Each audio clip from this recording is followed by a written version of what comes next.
చాట్‌జీపీటీలో మన స్టోరీ రాసి, దాన్ని కొంచెం క్రిస్ప్‌గా, అందంగా తెలుగులో ట్రాన్స్‌లేట్ చేయమంటే చాలా బాగా చేస్తది. This is like my life story.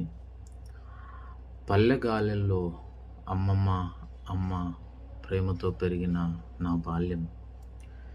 చిన్న నవ్వులు, క్రికెట్ మైదానాలు, స్నేహితుల అల్లరి, నిర్బంధం లేని రోజులు. అమ్మానాన్నల దూరం మాత్రం నా చిన్న హృదయాన్ని నిశ్శబ్దంగా కన్నీటి తోలు చేసేది.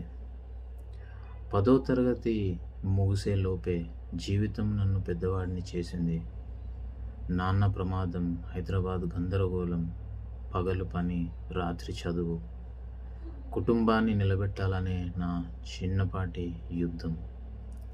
కాలం తర్వాత 2 నక్షత్రాలు నా జీవితంలో పడ్డాయి.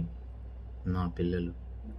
వారి నవ్వుల్లో నేనొక స్వర్గం కనుక్కున్నాను. కానీ ఆ ప్రేమకు కూడా ఒక నొప్పి ఉంటుంది. నా బిడ్డ కొంచెం దూరం అయ్యాడు. ఆ దూరం నా గుండెల్లో మాటలు రాని మౌనంగా మారింది. అయినా నాకొక నమ్మకం ఉంది. నా పేరు జోసెఫ్.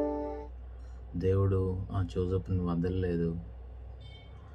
ఈ ప్రేమ ఒకరోజు తిరిగి తన గమ్యానికి చేరుతుంది.